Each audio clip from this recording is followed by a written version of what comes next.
Welcome and step into the minds of addiction and recovery. Hello, I'm your host, Brett C. It is an honor to bring into light one of the darkest aspects of our society, addiction. With 20 years of active addiction and 20 years of sobriety, I hope to bring together all listeners on a journey of inspiration and education. With my co-hosts Jared F. and Rich J., we will be sharing our experience, strength, and hope for all listeners to enjoy and have fun with. Now, F3 Recovery brings you the Super Sober Podcast.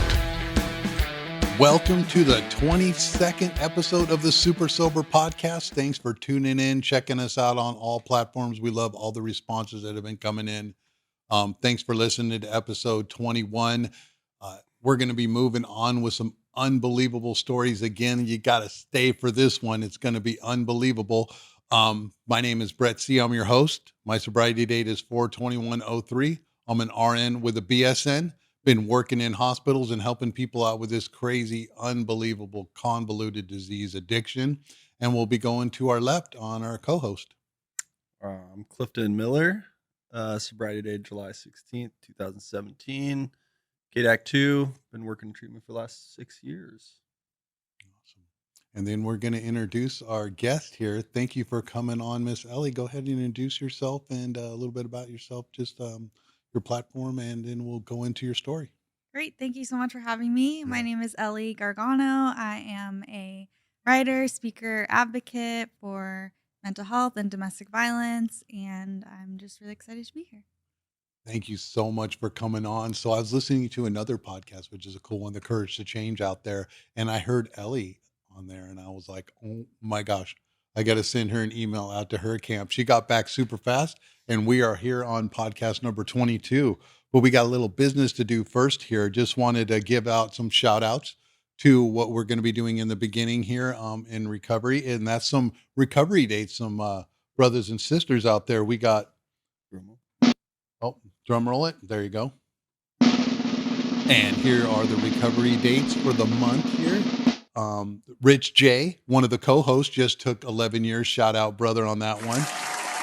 Yes, Garrett D took 10 years. Shout out to our Michigan cohort out there in the Mideast. Bob S, 21 years. Brother Bob, we love you, brother, man. 21 years. Been walking that journey with him also.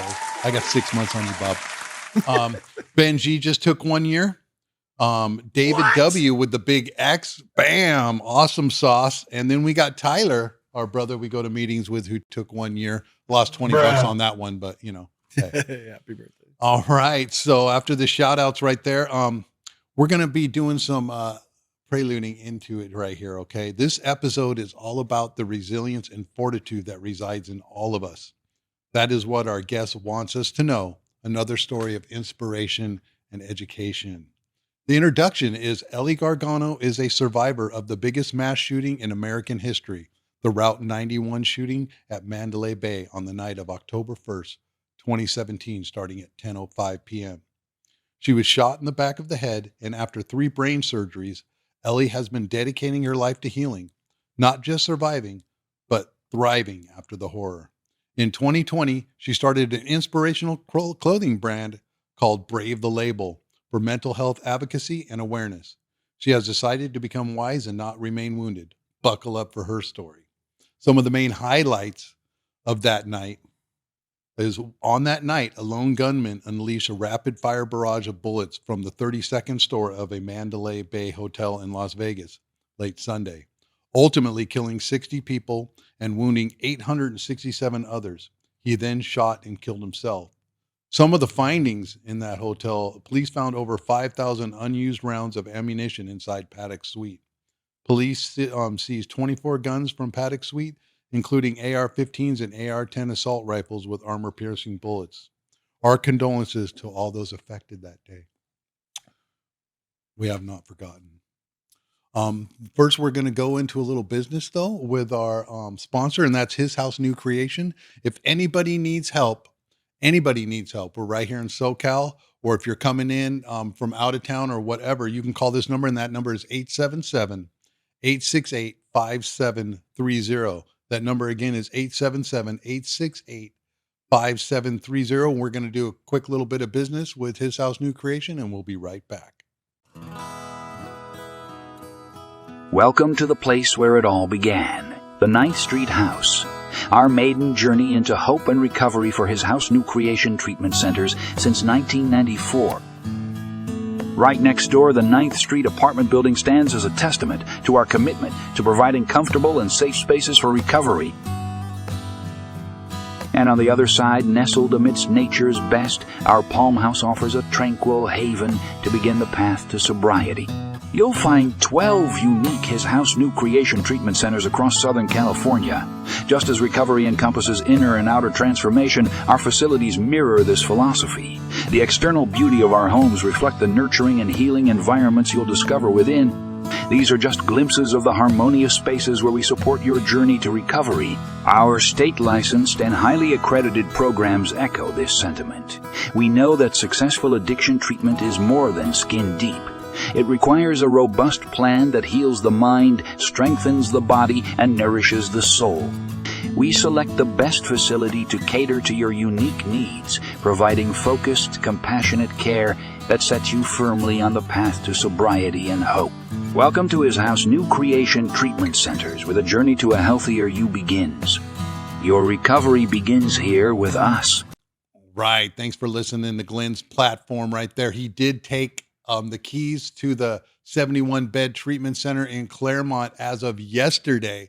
So he's going to be coming on in a later episode. Like we alluded, he was on episode number 12, and then behind the scenes and taking care of treatment centers and how it works. And we got a great story building there. So back to Ellie. So we're just going to dive right into it right here, right, guys? Why don't you just go ahead and let us know a little bit of your back history, how you grew up, and give us some background on the whole story and where we're going. So we're just going to get into it, guys. Great. I just wanted to say, first of all, thank you so much for having me on. And it's the month of October still, which is October 1st was the anniversary date, and it's been 7 years this month. So I just want to say thank you. Yes, of It's course. great timing. But yes, my name is Elle Gargano. I am 30 years old. I was pretty much born and raised in Southern California, Orange County. Okay. My family moved here when I was in first grade, so pretty much grew up here and had a pretty standard upbringing, I guess, despite the fact that I was adopted when I was a baby, and I have an adopted sister, so my whole family, none of us look alike. My mom used to call us the United Nations because my mom has red hair and my dad is Italian. So it just, we all So look she has different. like a white complexion, and your dad has Yes, and freckles and all the of more things. tan Italian complexion. Yes, and is Italian New Yorker. Family moved to Florida. That whole Wow. so yeah, we all look different. But yes, I grew up here pretty much. Mhm. And Well, awesome. And so you were adopted from which country? from China when I was 8 months old.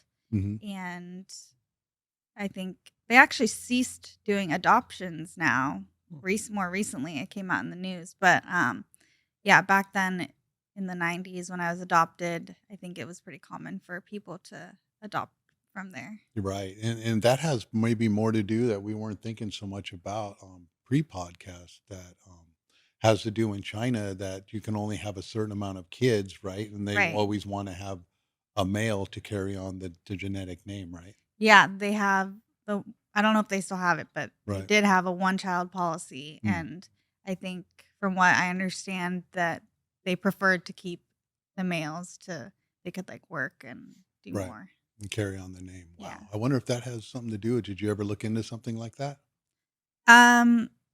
Into the adoption? No, or that maybe have been a common denominator or a factor of it.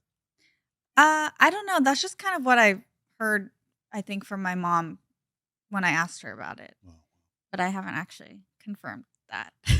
Right. So your sister that was adopted, is she around the same age? She is 4.5 years younger than me. So Oh, okay. yes, and she's actually from Indonesia. Oh, okay. So we are adopted sisters. But she's Man, my your sister. parents are awesome. Yeah, they're really great. They're Right. good people. Yeah, that's awesome. Yeah. Okay, so that's really interesting. So it went so well with you, they decided to adopt another beautiful child, and it's your sister, right? Yes. Okay, from Indonesia. Yeah. She we are same, we're similar but different, but Uh-huh. we get along pretty well. And That's awesome. my mom couldn't have kids, so they decided to adopt. That's beautiful. Yeah. So you were the chosen one. Yeah, I'm so lucky. Right? I Of am. all the different people that could have been adopted. And so that's where a lot of background stuff comes up for a lot of people that were adopted. Either they can suffer that or they can look at it in a more positive aspect of Yeah. being the chosen one. Because that happened to one of my wife's best friend. They were both adopted from Korea. Oh, okay. Yeah, over on the East Coast. Yeah. So she's doing pretty well too. It's kind of like a similar like situation. Oh, that's awesome. I know, right? Sometimes I wish that I had more, I knew more about like Chinese culture and heritage, and not that my parents didn't try to give me some education on that. They did. I think they did a little bit, but I do wish that I had them more. It's kind of more cool now to be different ethnicities as opposed to when I was growing up when all I wanted to do was be like a white person. Yeah. But now I think it's more accepting. People are more accepting of learning about different cultures and foods, and I think it's kind of a better environment for that. Right. So tell us a little bit about that, how that was growing up, trying to fit in like that. And Yeah. I mean, you didn't really know any difference, but then it came No. about. I remember you sharing a little bit about that. So can you tell us a little bit about that, how it was when Ye- people perceived you coming in and seeing you of the Asian ethnicity and then seeing your mother?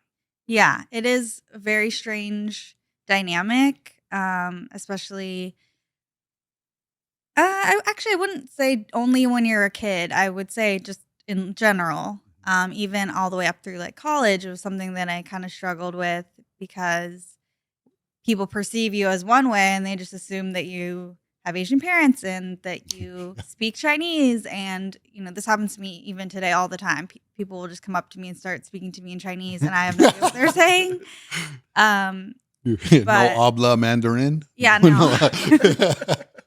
Yeah, so it is very strange, and it kind of is like a somewhat of an identity crisis, I guess, because you feel like, well, I'm not Asian, but I'm not white, but I'm both. I feel like I'm both. And I used to get it a lot. People would always tell me that you're just like a white girl, but you just look Asian on the outside, which is kind of, I thought it was like a compliment growing up, but now that I'm older, I'm kind of like, well, it's not really a compliment. You're right. It isn't. So now that you say you're 30, now that you're older, do you have a desire maybe to get into and embrace the Asian culture, or even possibly try to see where you came from, maybe what city you were born in, anything like that that gives you stronger ties to your past? I think so. I'm definitely much more open to it. For a long time, I really shut that down because I didn't know what kind of feelings that would unlock, and I never wanted my parents to feel bad or like they did anything or that they weren't my family. Right. But as I've been in therapy and I've been talking about it a lot more over the last like 7 years, I've realized how cool it would be to know more and to potentially go back there one day and see where I grew up. I have like gone on Google Maps and like typed in the city that I was born, and it was just really interesting. I'd never known what that looked like. It's actually a city. It's not some rural place. Like I just had no idea. Right. But yeah, I think eventually I would like to, and going forward as I look to having a family and having kids, that's something that I definitely want to try to be able to give them is part of that, even though it wasn't really part of my culture growing up. I would like them to have that piece because it's still part of me. So Cool. Start learning Mandarin early before you have kids.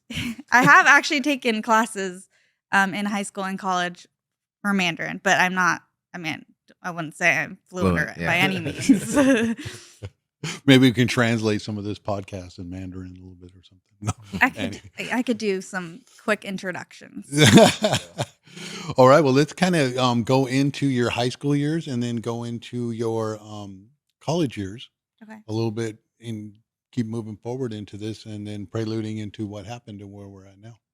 Okay. Yeah, I went to high school in uh, Santa Margarita, Mhm. Santa Margarita Catholic High RSM, School. right? Yes.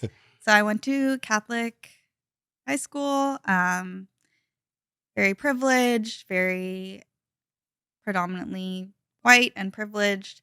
And then I also went to a Christian adjacent college, so TCU, Texas Christian University. Okay. And I went off to Fort Worth, Texas for college. And then I came back after college. I moved back home to California.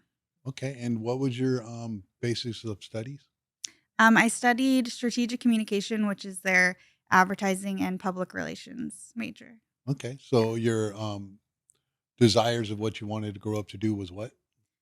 Basically, advertising or marketing. When I graduated from college, I went to work for a technology company in Irvine, and I did marketing there. So Okay. it wasn't exactly what I had hoped. I was hoping to work for Mm. maybe what like kind of- Taco what- Bell what- or something, but it worked. It was fine. Awesome. So keep going with.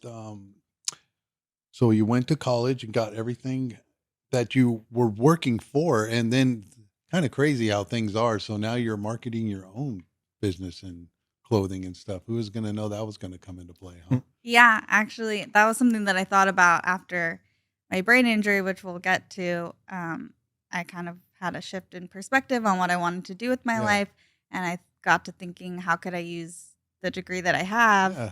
And it just kind of worked out that way. So I still use what I've learned a lot in school, I would say, on the daily. Okay. And so you were always like a big music fan. How did the whole steps and process come up to this big event and happen in your life? So you got out of college. Yeah. You were working for a little while. How long were you at that job? A year and a half. And so actually at the place that I worked, they had a satellite office in Vegas, and above that office was a suite, 2-bedroom kitchen, bathroom space that you could go to as like a company perk. If you wanted to go to Vegas and have a fun weekend, you could stay there for free. So it was great because when my friend at the time, she approached me about going to this concert, I was like, oh, we could stay at my company suite for free. And Let's go. yeah, it was great. Pretty sweet. I had Pretty always, sweet. growing up, I've actually always loved going to concerts. I'd been to a ton of them. And But this was your first festival. this was my first festival. Yeah, I'd never been to Coachella or Stagecoach or anything like that. And so I thought maybe this would be a good intro because it's kind of like smaller than, Mhm. it's still a 3-day festival, but it's, I think, a little bit smaller scale than like Stagecoach or, so I was like, yeah, that would be cool. We should go. Okay. And so you've always been a country music fan? I do love country music. Kind of started getting into them like my senior year of high school, I would say. And then I obviously went to school in Texas, so that was a big deal there. And we had a lot of country concerts there, which was a lot of fun. Okay. So like who is your biggest influence in music now? Taylor Swift. Swifties.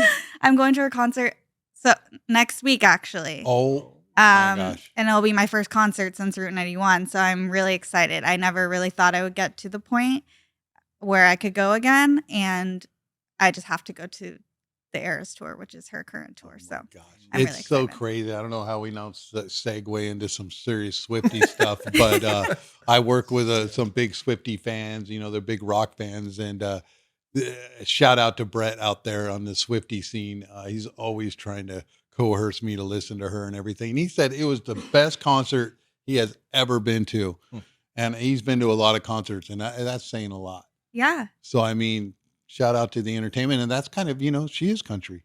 She did start out country, now she's popish, more but pop. still, yeah. But she still has, I think, a bit of a flair. Like I'm wearing cowboy boots to the concert. Yeah, for sure. Like a sparkly outfit.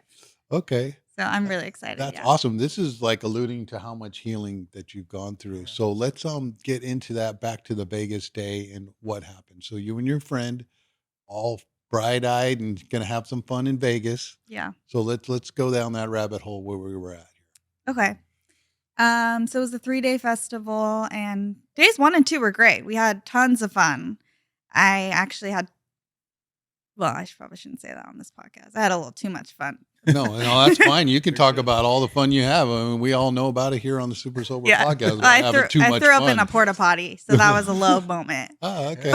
But, no, we had a lot of fun. It's a high moment for a lot of our listening population. To me, that was a low moment. Yeah, I was like, yeah, I can't. This is not good for me. Yeah. But we had a lot of fun, and the last night of the concert was obviously when the shooting happened. It was like at 10 p.m. Mhm. I don't know. So want me you to were, explain? yeah, for sure.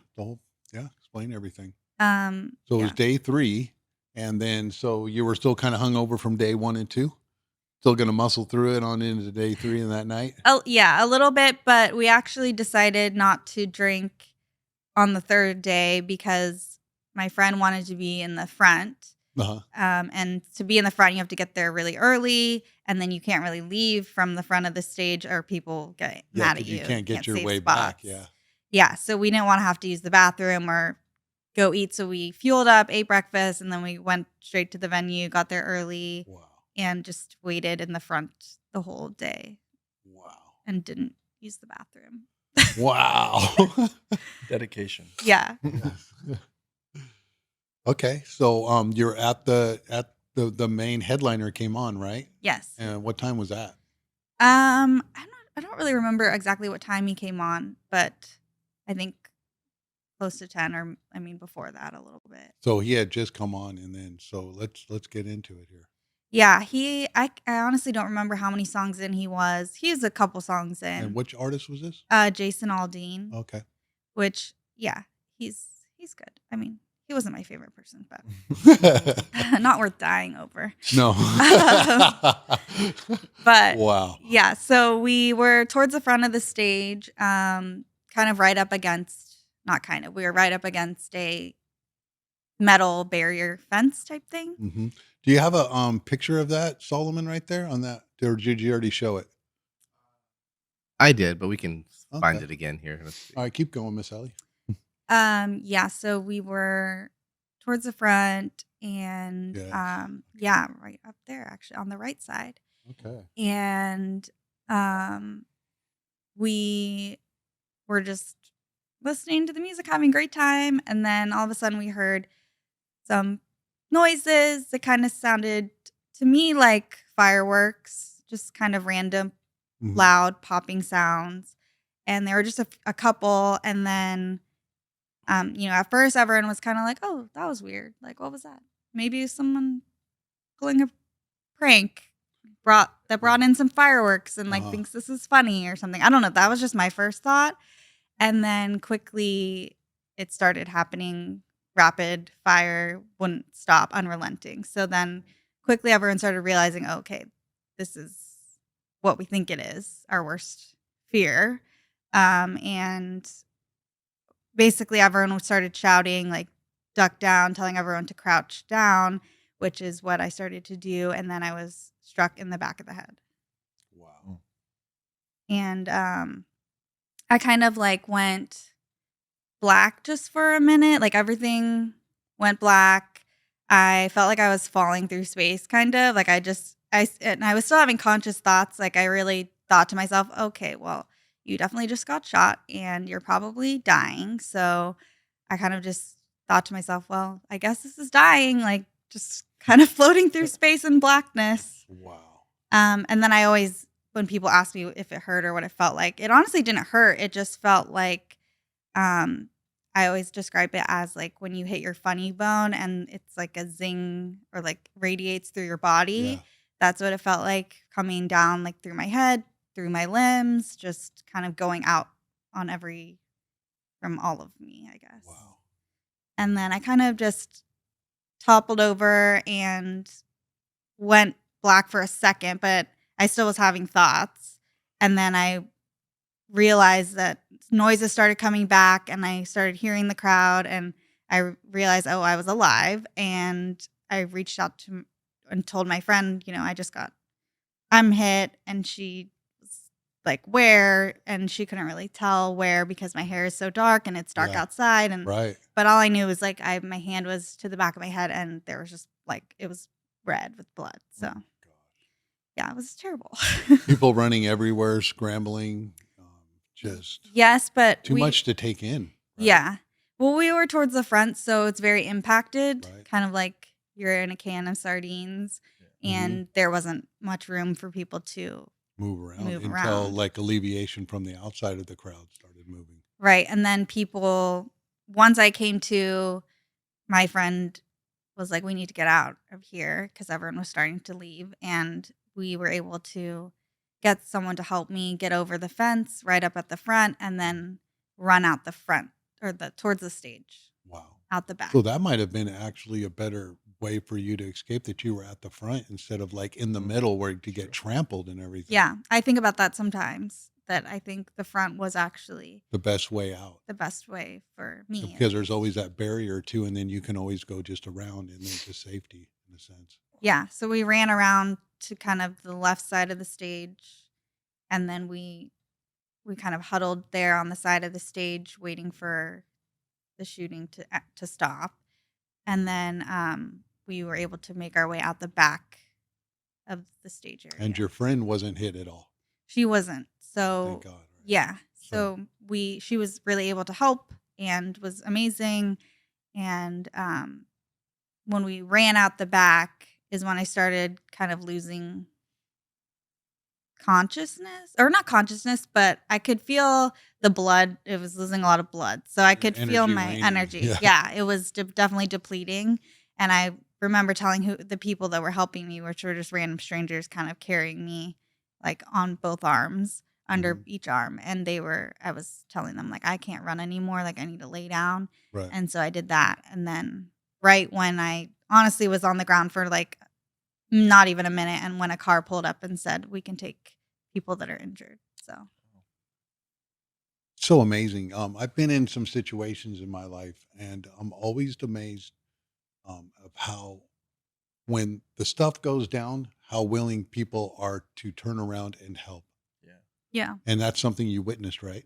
Yes, absolutely. Instead of people running in terror, which was happening, Yeah. but then people running back into the face of danger and helping people. Just random civilians and random people. Yeah. Been in a lot of situations, not as terrifying as that, but we see the random kindness and heroism coming out. And that's what's so great about your story too, is these people could have been running for their lives, but they helped you. Yes. Tons of strangers helped me and helped me over the fence and helped me run out, and they could have just left if they wanted. So That was when you incredible. were running, was there any like loss of ambulatory function or anything, or were you able just to sort of get up and actually run until you got to that point where you were hiding? It did, when I first came to, it kind of looked like I was wearing drunk goggles, or like I couldn't really see. My vision was very blurred. Right. And when I tried to stand up, I couldn't really do it on my own without help. Mhm. So there were people on both sides of me helping me to run out. I couldn't have done that on my What a own. what Okay. a scene that was. Yeah. Well, you were hit in the back of the head, thus affecting your occipital lobe and the vision center of the brain. Right. So, of course, you didn't know that in a sense at that time, but No, I didn't know that at the time. yeah, it's just unbelievable. So you get in the car. So I get in the car, and Amazing. my friend that I was with, she couldn't come with me because there wasn't enough room for her and she wasn't injured. So I went by myself with these strangers. And I remember like being in the back seat, kind of laying on these people's laps that I don't know.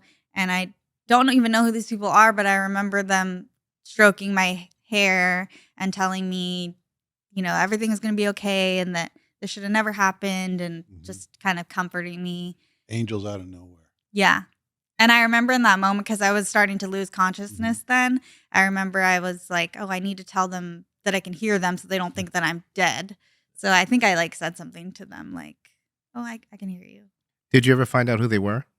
I didn't find out who the people in the back were, but I was able to find out eventually who the people who drove me were. So my parents actually, when I was in the hospital, put out a message that they wanted to find those people. So they were able to. Hope they find took them. them out to lunch or something. Huh? Yeah. Yeah. I don't think they ever actually met in person, but yeah, it was. Amazing. You got Yeah. any questions? No, I just think it's like it makes me almost emotional, like hearing you I can talk see about in it. your Almost. voice. I mean, I'm Yeah. emotional hearing it. No, it's amazing the kindness that people can display in times of like crisis like that. Yeah, it was incredible. So you get to the hospital at Las Vegas, and let's get into the convalescing stage. I mean, your friend, putting yourself in the shoes. I mean, you probably went over these scenarios so many times, but how was your friend affected in a sense to leave you at the side and see? She must have. Did she get right to the hospital behind you, or? So from what she told me, she went with other people to a motel nearby, and they kind of hid out there for a little while because they weren't sure what was going to happen. Yeah, I mean, And wow. then eventually she was able to find me. But she actually had taken my phone to call her husband, and because her phone had died. And so my phone has the location on it for Oh, some of okay. my friends. Uh-huh. And so they weren't able to find me through that until later because she actually had it. But then she was able to find the hospital I was at and came there. So. Wow. And actually, I was thinking about this last night. I don't think I mentioned this on really any of the podcasts that I've done because it's such a longer part of the story, but I think I should just mention it. Sure.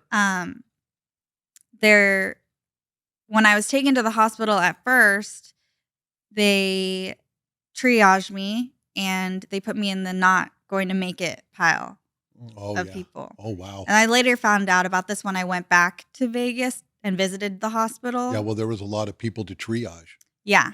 But coming in up to 867 people to, yes. Yeah. Let's define that word triage for people. So being a medical professional in a disaster area or how you're going to triage, it's going to be as simple as that. Those that you can help immediately that are superficial or say more acute, and then from that level to can't make it and in between. So the ones that you can triage. So when someone comes in any emergency room, or let's say if you're a first responder, you're going to get to the people that you can help immediately. And then there's going to be the ones that are going to be put to the side in a sense, not to the side, but that you can't. I mean, she was shot in the head. Yeah. So what about the people that you can do a quick tourniquet on and then save for sure? So that's how in any emergency room, you first come in and then they triage you. So it's always going to go on to the worst that you can help first. But depending in the scenarios like that, I've done some education and been a part of some things like that, and like how they triage disaster scenarios in Israel. Mm. Kind of crazy. So thanks for sharing that on the podcast, and thanks for the question. So in disaster areas, you're going to be in a serious amount of triage of who you can help and can't help. Yeah. Cool. Because I had always wondered, kind of like, oh, I wonder how close to death I was. And that tells me I was pretty close if they didn't think they could help me. But you were falling when you got hit in the back of the head. You were already in there like, well, I guess this is death. Yeah, true. And then when I did get to the hospital, I don't remember making it there. I passed out some time in the car. So obviously I was losing consciousness. Mm-hmm. But then there's another part to the story too, which is that when they brought me to that hospital, they put me in that pile. Mm-hmm. That hospital that I was at was so inundated with people that they needed more help. So a neighboring hospital sent doctors over. One of them saw me and said, we can take her to our hospital. So they moved me to a different hospital, and that's where I had surgery. Amazing. Yeah, it was kind of crazy. It's amazing when the things can just get into just solution and getting moving. Yeah. So let's get into on the mend and how long that took in the hospital and the convalescing stage and where we're going from there. Okay. That was Um, amazing. So how long did it take them to transfer you? Did you find out later? I don't know that. I guess who would in a sense, unless they pulled like the minutes of actually of what would be happening, and then everything's so fast, so they don't have a recorder Yeah. sitting there Yeah. doing each person of like what would happen in a code. Yeah, no, I don't know that information, but Nobody would. I don't think. yeah, I do know that the that I had surgery. I think it was like around 2 a.m. or so. Mhm. So all of that That's happening pretty from quick 10 to within 4 2. hours. Yes, and the brain surgeon that did my surgery had just done another one, so Mhm. he was just going back to back. And the hospital that I ended up going to was, I later found out, was not a trauma center. They didn't have the equipment that was needed for my surgery, so the doctors had to do like a lot of running around, scrambling, Yes. trying to find this equipment for me. But my brain surgeon is amazing, so he did the greatest job. Was the original surgery, was that to like remove the projectile, or what was that about?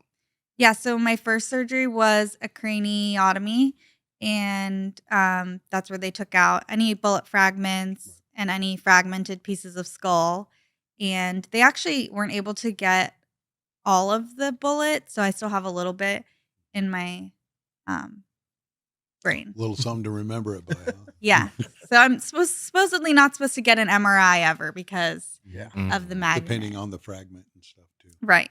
So I've only been able to get CT scans at the hospital, but um And then having the 3 surgeries, were they sort of back to back, or were they, like after a while you had another one? What was the time in between those? yeah, so I was in the hospital after my first surgery for about a month, and then I had surgery number 2, which is a cranioplasty. They had manufactured a synthetic skull plate to put on my right side. So Wow. that's what I have there. And then I stayed at the hospital a little longer to recover from that, and then I was able to go live at the loft or the suite space above my office space Wow. with my family because my family had come. Mhm. And how long was this whole period of these? So the shooting was on October 1st, and I went home to California on November 29th. Mm. So after Thanksgiving. So it was actually very quick Yeah. for the type of injury. And then I looked at transferring my care to home. Mhm. So I was able to find a new surgeon at Hoag in Newport. And I had surgery again in February of 2018 because I had developed hydrocephalus from Right. the cranioplasty. Yep. The healing of the actual. So they had a shunt in your head for the draining. And Yes. So the right now I increase. have a shunt. Right. Okay. Yeah. So in case anything flares back up, right? Right. And this is 7 years later still. Yeah. And Yes. it's 7 years later, and I think it still works. Yes. Amazing, right? And, Yeah. shout out to Hoag, an amazing hospital here in Newport Beach. Mhm. #1 hospital in Orange County. So, wow. I have one quick question. So, Sure. how often do you have to go back for care or treatment or checkups on that specifically? And then, are there any lingering like physical issues or impacts or effects from the incident? Yeah. Good questions. I am so lucky. I have really been able to recover quite miraculously, I would say, for the Yes. severity of the injury. I only have to go in once a year now to my neurologist, and I am on anti-seizure medication Mhm. for the rest of my life, probably because he did a scan and he said it's probably like an 80% chance of having a seizure if I were to get off of them, and I'm not really having any side effects, so I might as well just stay on them. So I'm fine with that. And then what was the other question? Are there any lingering effects? Oh, lingering effects. I'm really, it's just, I feel so weird and so shocking to say, but really not. I have been able to recover to my full extent. I had to go through the whole process of getting my driver's license back, which I was able to do, and I can drive, and I can, um, like right after the the injury happened, I had a lot of deficits, but all of those came back. I had a lot of left side impairment, but I did physical therapy and occupational therapy. My vision came back because that was an issue at first. Just kind of seeing like double or seeing off from where. Right. Took time to heal, and that's just the amazing ability of the body to heal. They Yeah. call it the neuroplasticity, right? The Right. brain's ability to change and adapt and encapsulate the fragments in your brain. We got some awesome pictures right here. Which Oh doctor is yeah, that? that's my neurosurgeon from Vegas, Oh, shout out to him. Dr. Amazing job, Chahagi. bro. Yeah, he did a great job. My surgeon from Hoag is like the top neurosurgeon at Hoag. Uh-huh. Said that when he did my surgery that he did an amazing job, that he couldn't have done any better. So that was like a really And you big were on the compliment. acute rehab unit at Hoag too? So I was in the ICU for like a week. The neuro ICU over there? Yeah. And then, or just, I don't know, it was just a regular ICU. Mhm. So And what's then, on your head in this picture? okay, yeah. So that would be in between surgeries 1 and 2, where I didn't have the protective Plate in the plate. back of your head. So basically my skull was just, Oh wow. it was nothing there. So it would be my brain and then like the skin on top. So I had to wear a helmet. Okay. But I didn't care. And I actually ended up decorating it with stickers and stuff. Why not, right? Amazing. Yeah, that was actually, those are all my peeps. I still talk to some of them. Now, is this at Hoag or is it at the other This is hospital? in Las Vegas Oh, at Las Spring Vegas. Valley. And Wow. yeah, these people. And for all the listening population on Spotify and everything too. So if you want to see all these pictures, you're going to have to go to YouTube. So just saying. So she's in a group right here with all their heroes and the staff in Vegas. And what a testament to the medical community to rally on that. And who's really ready for such a disastrous situation? But they do prepare. There is scenarios that happen within a hospital. So let's get to the process here of you healing all that and the emotional aspects and getting over the trauma of something like that and how you got into a platform and how you got inspired to start your platform and to be an advocate and someone who speaks out about it. Yeah. I don't know. I feel like since the moment that it happened, I just was really focused on healing myself and getting better. And then afterward, when I returned home, I got in with a therapist right away. I did go see a therapist a couple times when I was still in Vegas, but that was just kind of like preliminary. And I didn't Mhm. really know at the time what to even talk about. And so when I moved back to California, I was able to start seeing someone regularly. I would go once a week for many, many years. And that was just life changing for me. And I just found a real passion for learning about mental health. I started noticing some PTSD related symptoms, some anxiety, which I had never dealt with before. I didn't even know what anxiety was. I mean, I knew, but I'd never had any Right. experienced it. So once I started learning about that, I started reading tons of books and podcasts and going to therapy. It just really opened my eyes to what people deal with on the daily. Right. And so I wanted to use my social media to speak on that. And that's I've just never stopped really doing it. That's amazing. So, I mean, you got the inspiration from doing it, and that was definitely a must-have probably scenario for you to go see a therapist and to be head on with it instead of just pushing it aside. Yeah, I didn't know how the shooting was going to impact me. I didn't know if I would have really severe PTSD or, what would arise. So it was just good to have someone to talk to kind of walk through every week, and then every month, just the changes that I was experiencing and just the feelings that would come up because that changes, week by week.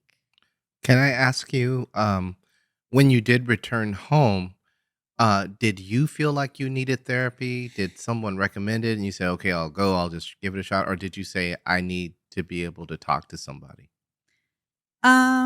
I think when I was in the hospital still in Vegas, they had someone come talk to me, and I really didn't know what to say. I was like, I feel fine. Like, I think I'm just grateful to be alive. I'm fine. Yeah. Um, But they just kind of reiterated to me every time I would see someone that, oh, this is something that you should do. And Yeah. I never was against it. I just thought, okay, yeah, something bad happens, you should probably go to therapy. So I just, I'm lucky to have those resources available to me. So I was like, yeah, I'll go. And And what were some of the symptoms where you felt like it was impacting your life? Like you said, feelings came up, things like that. Was there fears? Were there places you didn't go, things you didn't want to do? What was that like initially coming out of the hospital? yeah. So I think I didn't really start noticing it for probably months after I had gotten home and started going out into the real world. Or actually, probably after I had my final surgery and then I was recovered enough to go out and do things. That's when I started noticing it. So I would, for example, I would go to a restaurant and I would be always looking at the door and always be super hyper vigilant, just looking around. I would be, Where's the exit route? right. And I never had been like that before. Right. Or I would just think, okay, if something goes down right now, like, should I go under the table? Where should I go? And I would always be constantly thinking that at the grocery store, at the mall. Like, I love to shop. I'm just a girl. And Yeah. I would constantly be thinking of exit routes and, what should I do? And then the physical effects of that, which I didn't understand until I brought it up in therapy, was I would be at the mall and I would be feeling like I'm going to faint. And I didn't know why. I would just all of a sudden be like, I feel like don't feel well. I feel like I could faint. And I've only been to one store and I don't know. I could normally go to 10 stores. I used to be able to shop till I can drop. Exactly. And now I feel like dropping on my first show. Right. It was like a panic attack. Right. Yeah. And then I was right. Exactly. I was sweating actually profusely. And I had no idea why I would be sweating like this. I was like, I didn't even walk far. Like, I feel like I'm recovered enough physically where I could walk much longer than this. So all of that would happen. And then also I would kind of get like tunnel vision at like, especially places with lots of aisles or lots of people. So Target and the grocery store where there's lots of people and carts and things to navigate around and like bright fluorescent lights. I would kind of get like this tunnel vision where everything would be very blurry. And when I brought these things up to my therapist eventually, after like kind of suffering for, I don't know, a little while, I was like, I don't know what this is. She kind of just told me that it was anxiety and panic attacks. And I was like, oh, I thought that a panic attack was when you were hyperventilating and couldn't breathe or something, or you're crying in the corner. At least you had that therapist there and you were in the scope of therapy. Yeah, it was very helpful because I wouldn't have known. I mean, I probably would have just suffered silently for a long time. Amazing. I remember Clip when we were talking pre-podcast, he had a lot of correlative things to addiction, also on healing from the trauma of what was going on.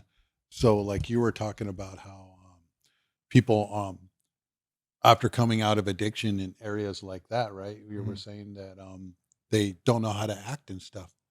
Yeah, we run into a lot of people that just tend to have similar symptoms. Like, I don't know what's going on. I'm just, when I'm out in public or I'm at crowds, my heart's racing really bad and my palms are sweating and stuff. And I don't know why. And they don't realize that, their body's still not in homeostasis and that's, you've gone through a lot of stuff. And so you're having pause symptoms. And it's just, how do you deal with this stuff? Just like most people just don't know. They're like, I don't even know what it is. So I'm just going to go through life and stuff it down, and maybe avoid it a little bit, Yeah. And so did you continue to go out to the stores even though you were struggling with this stuff? Like, I did continue until I had multiple bad experiences where I was just like, this isn't fun anymore. yeah. But then it kind of made me upset that I would stop going to places or doing things that I enjoy just because it wasn't enjoyable. So now I think I've learned how to kind of make myself more comfortable when doing things like that. That's amazing. So it's basically you were in a stage of healing for almost 3 years, and then you decided to take it public and then go with your platform over the last 4 years, right? Yes, I don't think I made my profile public for quite a while, when I was first going through it all, which I think probably would have been helpful for some people to see at the time. But I didn't really know how to voice all of my feelings at the time. Well, things happen at the right time, though. Yeah. You probably weren't ready yet, and the messaging probably would have been different. What kind of like coping skills or whatever you would call it that helped you through these things? I think a lot of the listeners, I'm sure, would love to hear just like little things that you use, whether it's breathing techniques or cognitive Yeah. behavioral therapy. I think going to therapy and just being able to talk to someone is extremely helpful. And Yeah. they kind of, at least my therapist, kind of just lets me come to these conclusions on my own. And then I'm ultimately like, oh, I thought of that myself. And she's just kind of like there to listen. Yeah. The answers were there. The coming up. answers, yeah, the You answers didn't were That was push a there. them good away. therapist. Yeah. Yeah. To walk you to your Right. And then you're like, oh, I had it in me all along. And I would say learning how breathing techniques, that's helped me a ton, because especially if We you're are in big public. on breathing and Yeah. on the Super Sober podcast. Really? Okay. Yeah. Well, Breath 'cause- work, meditation, all these different therapies that he's asking you to come up and talk about. yeah. Well, especially when you're in public and you're trying to act normal, right? And Yeah. do social things like you used to do and be the person that people know you as. It's kind of, and if you start having panic or anxiety, it's good to just take some breaths. And then I find that kind of separating myself from the group or the crowd even just for a matter of minutes, just to kind of be in a quieter space, that's helpful. Do you still have Limiting symptoms today? exposure. No? What'd you say, Solomon? Do you still have symptoms today and use these things to deal with it, or you feel like you're just better now? I think that I've gotten much better. Sometimes those panic, anxiety feelings still arise, especially if there's a big crowded space. Like recently over the summer, I went to an Angels game, and I typically don't really like going to crowds. I try to avoid them, but I wanted to go, and I thought it would be fun to go with my boyfriend and some of our friends. And I honestly did great. I did fine, but I still get a little bit tensed up when there's just so many people and like it's just a sea of people. But I do really well. Another tool I would say is having the ability to have self-talk and be able to like calm yourself through your own voice. Yeah, you can name it, you can tame it, Right. right? And And just- you're identifying with it, and and so you've been desensitizing yourself and actively working. Like we're big on that on the Super Sober podcast, and people in recovery is actually taking these therapies and taking these tools and actually applying them to real world situations, which was actually what we would say is an opportunity to practice your trauma healing. Yeah. Going to the Angel Stadium with a cognitive awareness of doing that. It's a little Right. bit of exposure therapy. where Yeah, it's like, I'm gonna download desensitization. before your Taylor Swift concert. You know Yeah. what I mean? Yeah. Exactly. So I'm already kind of prepping in my mind for the concert coming up, and just knowing if I need to just also knowing and giving yourself a lot of grace in situations A lot of space. that you are changed and that you're different, and you might not be able to do things the exact same way, and there's no need to just power through. If you are with people in your life that you go to these type of events with that are accepting of you and that care about your well-being, then to be able to voice something I learned in therapy too is being able to voice your concerns or your emotions and what's going on with you, so you don't have to just shove it down and power through. In a sense, you can look to the person that you're with and say, hey, I just need a minute, can we go to the bathroom, and just take Right. a few deep breaths and then we can go back.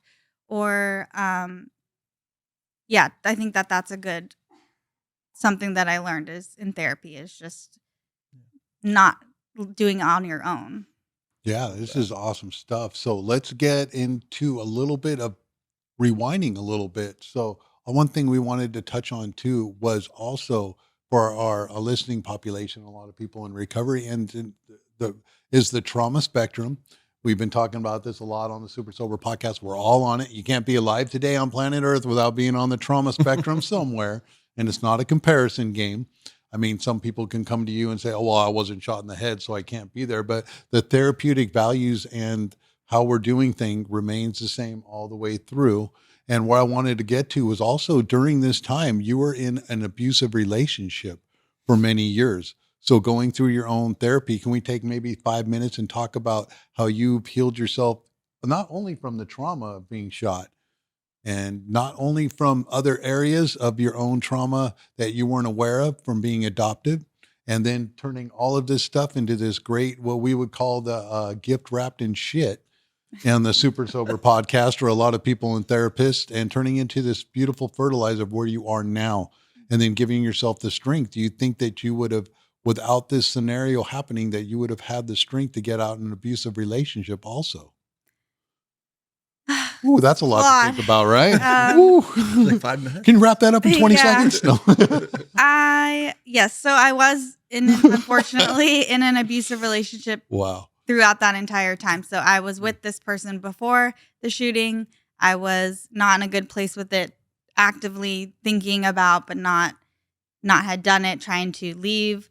And then I ended up getting injured and the shooting happened, and that really delayed me being able to leave the situation. So Because you were living with him. because we were in living this scenario. together. Okay. And ultimately, it took me from start to finish 9 years. I was with this person, and then So how old were you when you started with the relationship? I was 20, and I left when I was 29. So that was last year. Was this physical abuse, mental abuse? Yes, it was physical, verbal, emotional, like all of them. So I think, what was the question? Oh, just yeah. So going and getting out of the abusive relationship also. I Yeah. mean, it's given you the strength and the insight and the therapy to go ahead and remove yourself from that abusive relationship, which you might still be in if this didn't happen, right? Potentially, I do kind of think if this hadn't happened that I wouldn't have been in it for so long, but that might not be true. I think that having the brain injury and the trauma of the shooting to blame instead of confronting the real issue, which was the relationship. And I honestly think some of the symptoms that I described that I was experiencing from the shooting could also have simultaneously been because of the abuser. Because a lot of those are actually very similar, having anxiety and Mhm. depression. And Sounds like you got a double dose. yeah, it was like a double dose. Ay, ay, ay. So it was hard to distinguish at the time. And for Thank a God long we can laugh about these things a little bit, right? Yeah. Amen. Well, and for the longest time when I was in therapy, I didn't bring up the abuse because, well, I didn't know it was abuse. I didn't really have the knowledge and the tools to know that that's what it It was. was just normalized, huh? It was normalized. I knew it was wrong, and I knew that there was something wrong, but I didn't know I could call it abuse. Mhm. And then there was, I think just for a long time, I went to therapy and only talked about the shooting and only talked about my injury. And I just kind of blamed all of my symptoms and things I was experiencing on that, which was very easy to do. And which was something that I think the person that abused me wanted me to do, was just, that was an easier scapegoat, I guess you could say. But then once I started really healing from the shooting aspect, I started realizing for myself that, okay, these symptoms aren't going away, and it's not because of that. I can go out in public now. I'm confident that I can go places and do things, Yeah. but it is this other part of my life that is ruining my life. Wow. And it's honestly very shocking to say, but I would say that the trauma from being in an abusive relationship is worse than what I experienced at Route 91. I would rather do that again. I would rather be shot in the head again than Oh my be with this person. Yeah. Wow. Oh my gosh. Yeah. Thank That's you a for- strong statement. Yeah. It's a very strong It is, statement. but I also think that more people also could probably relate to Mm. that experience, unfortunately, than the shooting. Yeah, looking at some of the posts that you have on your Instagram, these are very much, of course, related to abuse and, seeing the symptoms of abuse and trying to talk to people And it seems to me that you're talking to people who could potentially be currently in abusive relationships and sort of helping Mhm. them sort of see what some of those symptoms are and letting them know that they are in that relationship and there is a way out. So I think this is really, really good. Thank you so much. Yeah, that's kind of where I've shifted my platform to talk about abuse and domestic violence because I think that it affects so many people. And like Oh, yes. I was one of them that didn't speak out about it, didn't tell my family, didn't tell my friends, didn't tell my therapist that I saw every single week. And I just lied about that oh yeah, everything's great. Mm. And We're I think, incredibly good at stuffing stuff yeah. and normalizing what should not be normalized. I know Cliff's Yeah. super emotional over here. If you heard his podcast on episode 20, he's done a lot of his own healing. And so have we. We know our listening population of addiction is 80% of the women and 50% of the men have either been emotionally, physically, sexually abused Mhm. and has driven them or given themselves a coping skill of addiction to survive what they're going through. And then on the other side, where you found yourself not just going from surviving, but to thriving now, and with all these great coping skills. And that's one of the reasons why I wanted to have you on the podcast. Is it just you don't have to be an addict or whatever. You can find yourself in scenarios which we find very commonly and get out of them with the same basic coping skills that we've been doing, right, Cliff? That's right. Yeah. So I think it's amazing what you've done with what you've gone through. You really found some purpose and meaning for life and for everyone around you through the suffering, which I don't think a lot of people get to do. It's just like I'm a victim. It's like, no, you're not a victim anymore. You're, your own person and building a life off this, which is amazing to me. Thank you. That's so why I much. get all emotional about it. No, thank you. That's great. Thank you so much. yeah, well, it's a lot. The statement you just said that was just recorded that you'd rather be shot in the head than living with an abuser again is probably resonated through the hearts and minds of a lot of different people. It did with me. Yeah. And Yeah. we don't have to live like that anymore. And the courage is there and the wisdom, and you don't have to weaponize your hurt or whatever. You don't have to speak victimese anymore or be the victimizer and turn your victimization into some kind of weaponization. We've talked about all of these aspects on the podcast up to episode 22, and definitely, you already said it. You are basically in a state of gratitude where you are with your life, and you got out in an abusive relationship, and now you find yourself in a healthy relationship with the work that you've put into yourself. We're big here on the Super Sober podcast. Is like when you become the right person will appear. Mhm. And it seems like, I mean, just we don't have to get too much into that, but it seems like that's where you are in the aspect of your life right now. I think so. Yeah. I think everything that I've been through has led me to this point. And like you said, this is what I love about your podcast and what you guys represent is that you don't have to be a victim. You can take the hardships that have happened to you. And what I do is what you guys do is use it to help others. Right. And so for me, I can look back on all the terrible things that I've been through, and if I don't use that to help others, then I don't know what the point of it was Right. for me. Absolutely. Yeah.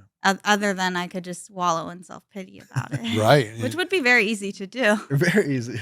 Absolutely. And everybody would give you that room and grace to do it Yeah. too. Yeah. And it's like, well, yeah, if I went through all of that, I would have turned. Yeah. And then everybody would be all, well, yeah, of course. Of course. Mm. Well- So thank you for your definite, unbelievable story and coming on the podcast. And any closing questions or anything, Cliff or Solomon? Or I mean, yeah, there's so many, but I mean, was it to go back to the abusive relationship a little bit? Was it you said that saying that you said that it was harder to be in that? Was it due to like, I don't know, was it the person kind of manipulating you into thinking that hey, you're the problem and it's not me, or what exactly? Why is it so much harder than going through such a one big tragic event?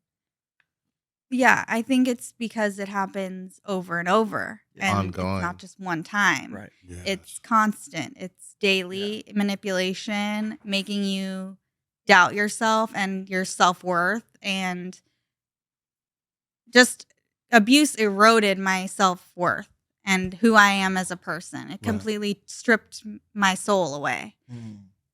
Being in the shooting was difficult, but it gave me perspective and it gave me a drive to get better and inspire others.